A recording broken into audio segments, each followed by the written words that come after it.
Social মিডিয়ায় video viral হয়েছে, একটা পার্টি অফিসে সারি সারি সাদা থান সাজানো, সেগুলো নাকি প্রতিপক্ষ দলের নেতা কর্মী তাদের বাড়িতে নাকি পাঠানোর জন্য জমা রাখা হয়েছিল। ভোটে বিজেপি জিতে যাবে হয়তো ভাবেনি, জিতে যাওয়া হিসেবটা ঘুরে গেছে। এই ভিডিওর সত্যতা আমরা যাচাই করিনি, আর বাকি দেশের সত্যতা যাচাইয়ের প্রয়োজন নেই, তারা কিন্তু ওটাকে সত্য বলেই ধরে নিয়েছেন। এই পরপর যে বিভিন্ন জায়গায় এরকম ঘটনা ঘটছে, তৃণমূলের কাউন্সিলর রাজেশ শাহ বা কুকুয়ার মতো কেউ কেউ গ্রেফতার হচ্ছেন বা তাদের অন্যান্য কর্মীরা গ্রেফতার হচ্ছেন, সেগুলো কেন হচ্ছে বলুন তো? শুধুই কি নিজেদের অস্তিত্ব জানান দেওয়ার তাগিদ? এটা এলাকায় একটা অঙ্গনওয়াড়ি কেন্দ্র ছিল ওই শ্রীরামপুরে।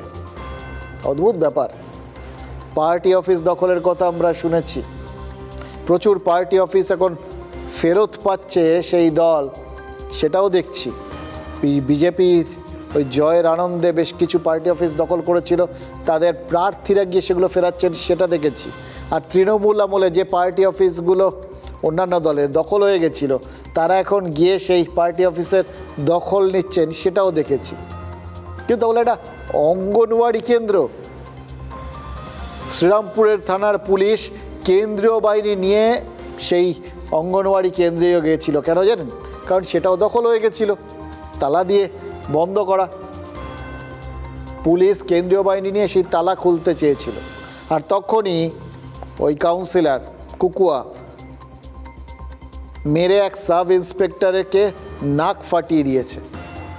মানে ভাবুন, দেখে কারোর মনে হতে পারে ভোটের সময় যে হিংসেটা বকেয়া ছিল, সেটাই বোধহয় ভোটের পর স্টক ক্লিয়ার হচ্ছে। আর আশ্চর্যের বিষয় হচ্ছে, জিতেও বিজেপি শান্ত থাকছে, আর হেরেও তৃণমূল নেতাদের একাংশ মারমুখী হচ্ছে। তৃণমূল কর্মীদের মধ্যে কিন্তু এই আচরণটা প্রশ্নের জন্ম দিচ্ছে। বিভিন্ন প্রশ্ন এবং দলের নেতৃত্বকে নিয়ে প্রশ্ন গত কয়েকদিন ধরেই দেখছি। এবার এই দলের বিরুদ্ধে তাদের নেতাদের মুখ খোলার ঘটনাটাকে অনেকে অবশ্য মনে করছেন এটা ওই তলায় গদি বেছানো আর কি, যাতে ডিগবাজিটা তার উপরে খেতে খুব একটা অসুবিধা না হয়। কিন্তু ঘটনা হচ্ছে, দেরি করে হলেও যে অভিযোগগুলো তারা তুলছেন হঠাৎ করে, এখন যে উদ্দেশ্যেই তুলুন, অভিযোগগুলোর সারবত্তা সবসময় কি অস্বীকার করা যাচ্ছে?